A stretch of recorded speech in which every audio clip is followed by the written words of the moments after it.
Hello po, magandang hapon. Update po tayo dito sa malapit na naming matapos. Hopefully matapos na po by next week. Kaya para ma-turn over na rin po namin siya sa may-ari. Then mabawasan na rin po kami. So bali, ito pong pinto na to para po dun sa room sa baba ni Sir. Ayan. So bali, na-retouch na rin po ni Kuya Joseph ng caramel brown. Boysen po ito na caramel brown. Kung mapapansin nyo, manipis pa. First coating pa yan. I-retouch pa yan pag na-install na doon. Ayan po. So, caramel brown po yan ng Boysen. Ayan. So, dito po muna tayo sa bathroom. So, bali Sunday po ngayon. Dahil magmamahal na araw na po. Medyo ilang araw din po ang wala kaming pasok. Nag-decide po kami kasama ang team na pasukan po namin yung Sunday. Yung iba naman po pumapasok pag gusto nila. Kasi syempre medyo malaki rin po kasi ang pangangailangan. So bali ito pong bathroom ni Sir na ilagay na po ni Ray yung ating mga accessories. Ayan. Meron tayong heater. Meron tayong tawag dito, shower, towel rack, tapos yung parang ano lang, shelf rack lang yan. Tapos advice ko din po kung halimbawa magpapalagay po kayo ng heater, ayan, much better sabihan nyo po agad si contractor para mabangan po ng supply ng kuryente. Ayan po. Then, sa pinaka-renovation, kailangan po, meron na tayo agad shower para malaman namin kung ilan po yung abang ng pinaka-supply ng tubig. Kung 2 tubo po ba o isa lang. Ayan. So, itong towel rack natin, sakto na lang yung taas niyan. Tapos, doon na lang po namin siya nilagay sa may pagitan po ng 2 tiles kasi mahirap po magbutas sa tiles eh. So, sakto lang din naman yung height. Tapos dito po, ito po yung mirror nila. May pagka-touch ng gold. Ayan.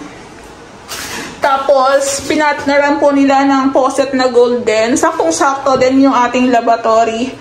Sa lavatory, suggest ko din po na kung ganito po yung lavatory nyo is di patong, much better nasabihan nyo din po agad si contractor para po magawan ng pinaka slab. Ayan. Tapos yung slab natin is naka-tiles din po yan. So, ito, hindi ko sure kung ang pinakasukat nito is 50 to 60 up. Pili ko mga ano lang to, 50. So, siguro yung mga gatong size po ng lavatory, sakto na to. Ayan. Kasi malit lang po yung bathroom natin. Nasa 1.8 tsaka 1.2 lang po yan. So, sakto lang din yung ating pinto. Ayan, ito oh. Saktong-sakto lang din po. Ayan siya oh. So, yung ating pinto ng bathroom na install na rin ni Ray. PVC flush door na chocolate brown ng kulay. So, nalagay na rin po yung ating doorknob. Ayan. So, dito nga po pala nagpalit din po sila ng toilet bowl. So, depende pa rin sa nagpapagawa kung gusto nyong palitan o stay yung kay Lumina. Pero syempre, kung may budget naman at halos bago naman talaga lahat ang ilalagay mo dito, dahil sa mga accessories, kung may budget, palitan nyo na rin po yung toilet bowl. So, ang kulang na lang natin yung floor drain ngayon. Ayan siya. Tapos, linis na lang. Linis na lang. Ito nga po palang bathroom ni Sir is naka-PVC panels po yan. Then, meron tayong exhaust.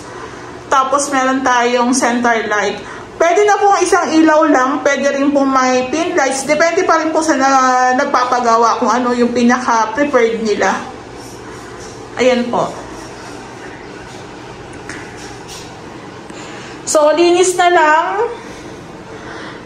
Not sure kung meron na po siyang tile grout. May tile grout na siya, yan o.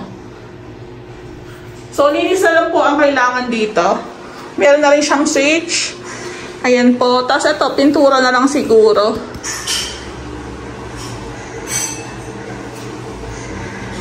So, dito po sa ceiling, sa cove ceiling natin, napinturahan, tapos na po yung i-retouch, yung ating cove, tapos nalinisan na rin po yung ating PVC. So, meron pong bumabakat, sabi kasi sa vlog, bumabakat daw yung PVC panels dun sa metal parings. Actually, ano lang po yun, alikabok. So, ito nga po napunasan na. Ayan, wala naman po tayo nakitang bakat ng metal parings dyan. Kasi hindi naman po to expose sa init. Ayan. So, ito pong unit ni sir is meron po tong room sa baba. Ayan, meron siyang room sa baba. So, I think nasa mga 2 meters. Ayan, okay na rin po yung ilaw dito. Ito po siya. Ayan. Tapos yung heat, yung ating breaker, nakalagay na rin. Yung AC na lang ang kulang. Tapos ito nga po pala sir, yung AC, tsaka yung ating blinds, wala pa. Siguro blinds to. Siguro blinds to. Check ko nga to.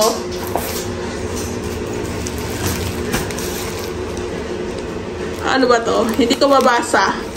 Siguro bubuksan ko na lang. Wala nakalagay eh. Ayan, dark gray. Ato na. Mahal, ano to? Blinds. Blinds to dito. Dito yan.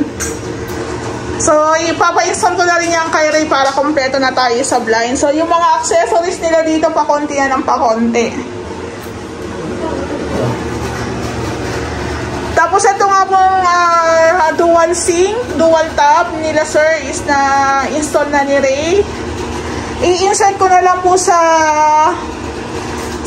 video natin, sa vlog, yung naging preparasyon ni Ray sa pag-install ng ating dual tub sink. So, bali, ayan nga po, dahil nawawala tayo sa live, hindi tayo makapag-live. Ito na lang. Videoan na lang po natin si Ray while nag-i-install po ng ating dual tub na sink. So, bali, nilalagyan niya po muna ng masking tape. Then, yung ating tiles o counter slab, nilagyan din po niya ng tape, masking tape. Yan.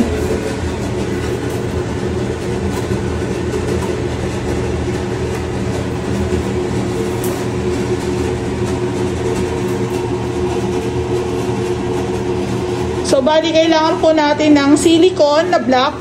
Siyempre, black yung ating tiles. Then, kailangan din po natin ng liquid soap. Liquid soap.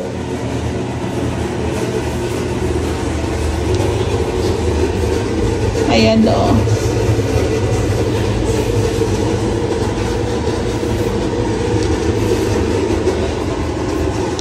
So, pagdating po sa mga accessories, actually, nakaka-excite na yung part ng nag-i-install na kayo ng mga accessories. Kasi, nagkakaroon na po talaga ng buka yung renovation kasi nakakompleto na siya, diba? So, ito na, nakaka-excite.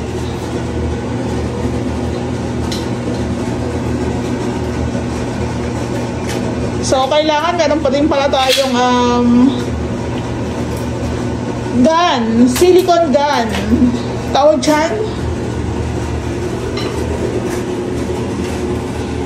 Yan.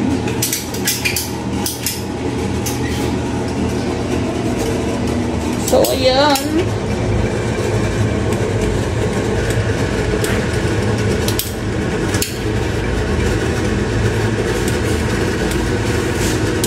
So, ayan po. Mas maganda talaga nakapatong lang yung ating lababo.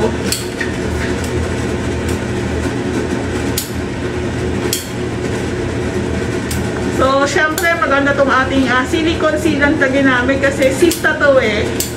Sista kanyang brand, talagang pamalakasan talaga yan. Ligit na ligit.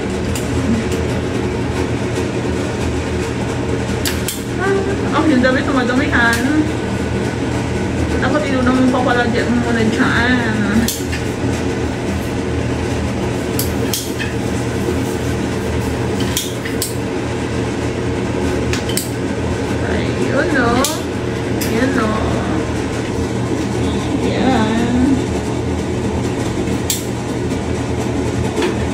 na.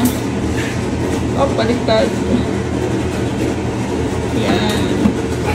So, ingat-ingat lang. Oh, yung ano mo, sayad. Okay. So, bali, ganyan po siya. Ayan.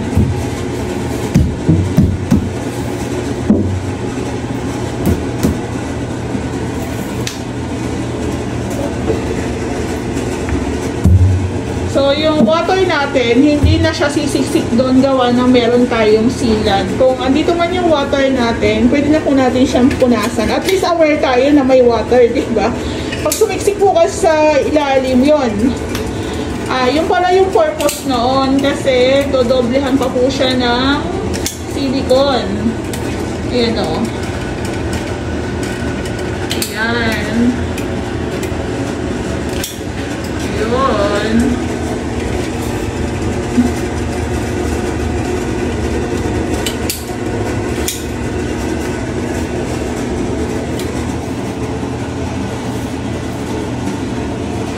So, ang galing po, diba?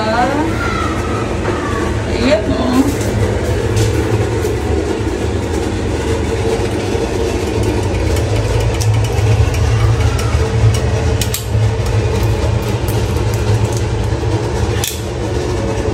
So, pag ganyan pong bagong lagay pala yung ating silicone, wag po muna natin tabtabin o wag po muna natin galawin. Para hayaan lang po muna natin siyang matuyo. So, ito, gumagamit po si Ray ng liquid soap.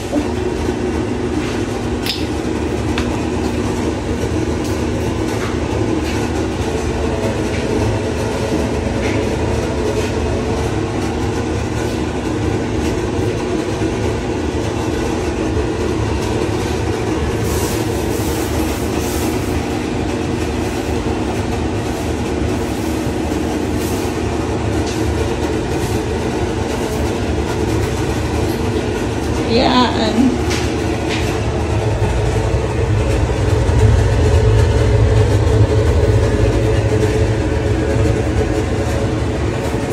So, kailangan po natin gumamit ng liquid soap para po hindi dumikit sa finger natin yung pinaka-silicone. Then, ma-seal po natin siya ng maayos.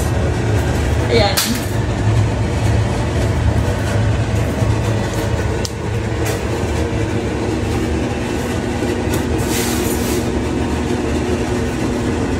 So, kaya rin siguro naglalagay ng masking tape para hindi rin po madumihan yung ating tiles tsaka po yung ating sink.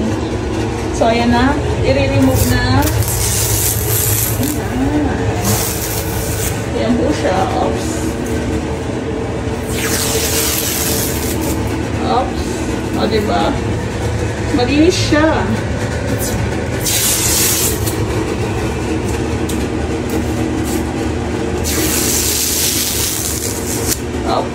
O, diba?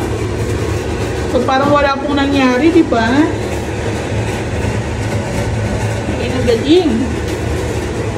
So, ito naman po ang tatanggalin. Ay, o, dodoblehan po pala. Dodoblehan.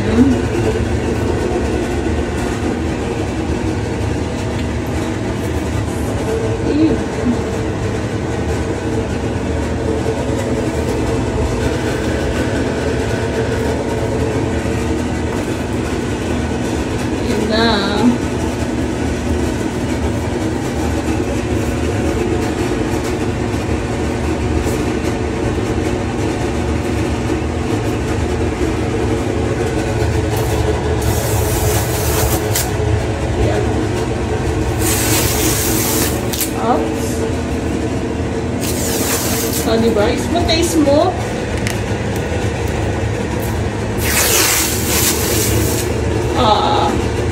Galing. Okay na. Parang wala nangyari. Parang wala nangyari, diba? O, ganyan lang po siya. Then, hayaan po natin siyang matuyo. Huwag po muna natin siyang tab-tab-tab-tabin. Ayan, medyo mainit lang kaya nagtanggal na siya ng ano. So, ito na yung ating faucet. Tapos ito po, ito yung nalagyan natin ng ating microwave. Sakto lang naman yung pinaka-height ng ating rep. Sinukat naman ni Razer. Ayan. So, walang magiging problema dyan. So, ito, napunasan na rin po yung ating cove ceiling dito sa dining. Ang ganda na, oh. Mas nakita na po yung pinaka-kulay ng ating PVC.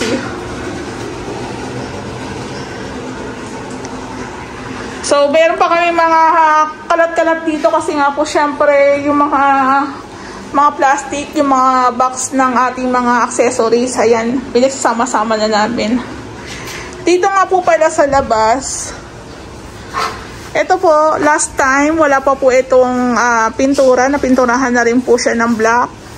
Yung metal spandrel natin, siguro by tomorrow, malinisan na rin po yan. Ayan, meron pa siyang mga marka ng alikabok. So, more on, linis-linis na lang din kami, tsaka retouching.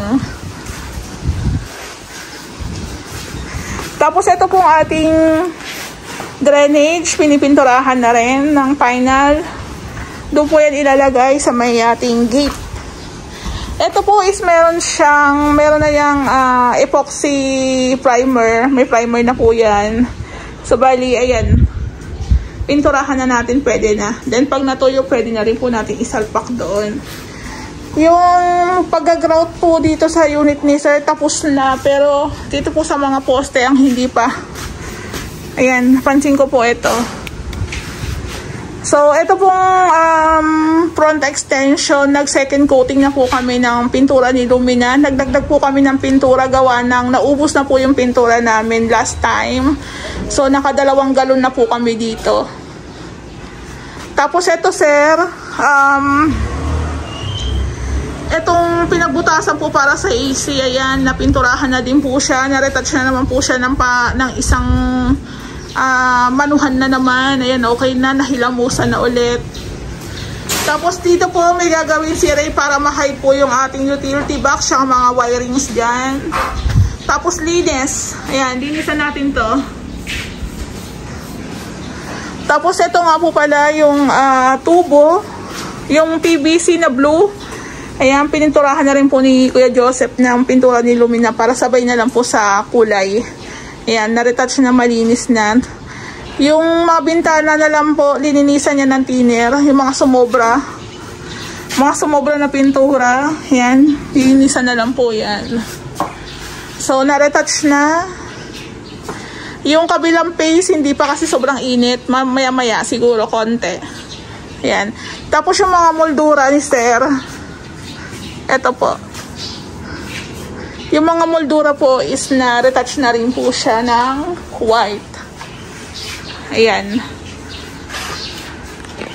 Tapos nga po pala doon sa labas, yung kisame po ni Lumina. Dito tayo sa labas. Ayan.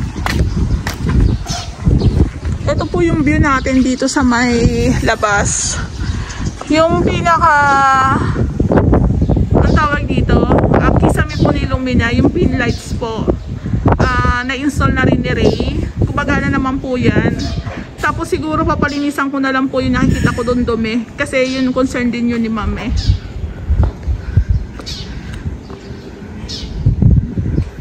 So, nailabas na rin po namin yung mga basura, pinagbalutan ng mga accessories, mga aircon. So, sana hakutin na para malinis na rin dito. So, itong labas po, i-retouch po ulit yan gawa ng, yun nga, nadumihan.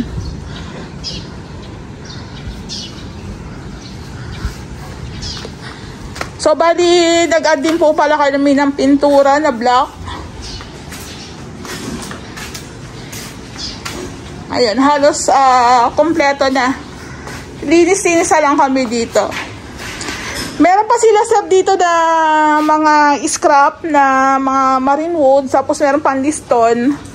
Ang alam ko po kasi magpapagawa pa sila ng bed frame tsaka ng built-in cabinet o hanging cabinet lang sa mga kwarto. Magagamit pa to. Ayan, dito sa loob. Actually, mainit po kasi. Mainit talaga. Si Kuya Joseph nga eh. Parang nagpalit naman siya ng damit. Oh. Kasi mainit talaga. Tapos dito po sa taas. Yung taas po okay na. Ito siguro ipipix na namin to. Okay naman na yung wirings. So, ito nga po pala sir. Saan po ba ito ilalagay? Sa likod ba to ng pinto o sa may harap ng shower? Ayan. Noong isang araw, meron pa itong mga masking tape. Pero okay na, nalinisan na. Pero ito nga, isang mano pa ng linis. Ng punas. Ayan. Okay na siya. Tapos dito, papaayos ko na lang po siguro to kay Kuya Joseph. Ayan, picturean ko lang. Minsan kasi akit baba na tutuklap. So, ano ko na lang sa kanya, papaulit.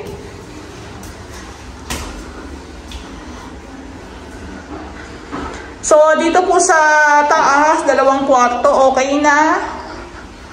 Andyan na yung blinds, andyan na yung AC, mga ilaw, okay na. Kompleto na halos. Ayan, ito yung ating hallway. So, sasabihin natin pag natapos na yung pinaka-total cost nito para mayroon din po kayong ideas. So, ang ganda na po.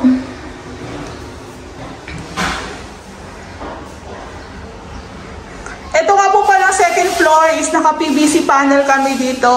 Ayan. PVC panels po ang ginamit namin dito. Ganda rin. Maganda rin po pala yung plain lang. Tapos nga po pala, doon sa mga nagtatanong, ma'am, bakit po sa mga ina-upload yung vlogs is yung mga likod ng extension daw is hindi nagiging second floor, pati yung harap. Actually, bawal po kasi dito sa Lumina. Bawal po dito sa Lumina, Tansa. Pasensya na hinihingal po ako kasi mainit, nakakapagod din po. Ayan. So, imagine po itong space ni Sir dito sa likod. Parang nasa 2 meters by 9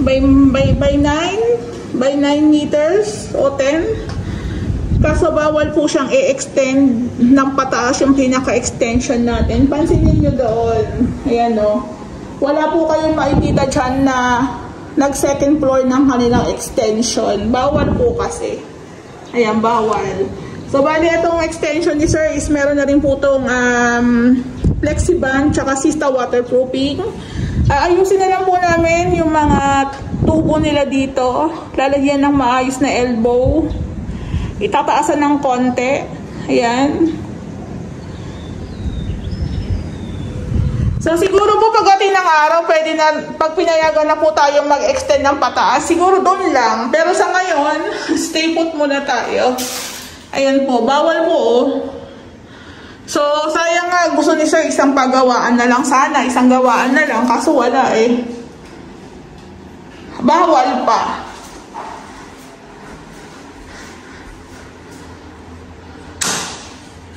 So, sa tagal po ng turnover namin dito sa unit ni Sir, nadumihan na. Alikabukan na. Ayan. Naalikabukan na po siya. Pero, all in all, okay naman na po. So, ang inquiry ni ma'am is magkano daw yung bed frame sa 2 kwarto, tsaka hanging cabinet lang. So, tatanungin ko si Ray kung magkano ang kanyang labor. Ayan, picturean ko rin po pala dito sa kabila. Kung dito po yung inyong pinaka-bed frame, malamang dito po yung hanging cabinet sa part na to. Siguro meron na silang mga Durabox, kaya hanging cabinet na lang ang gusto nilang ipalagay. Pero feeling ko mas magandang kapitan kasi yung yung wall. Mas maganda pong kapitan yung wall kung hanging cabinet. Pero kung ganito po, parang mas maganda po dito. Sagad po yung cabinet sa flooring. Sa dito. Kasi po yan, walang tibay yung ating Hardiplex po kasi to. Unlike kung dito tayo kakapit sa wall, sa concrete, mas maganda po. Ayan. So, let's see kung ano po yung magiging final instruction ni sir sa amin. So, ito nga po, 6 months, 5 months, 6 months na po siya inabot. Pero yung gawa po namin dito, halos nasa 2 months lang. Kaso sa tagal po rin kasi ng turnover, sa dami ng gawa, dami naming projects, nadumihan na siya. So, kailangan nito isa pang hagod ng linis. Bukod po sa walis, kailangan po siyang i-mop o punasan kasi ayan. Para naman ma-turnover namin siya ng malinis.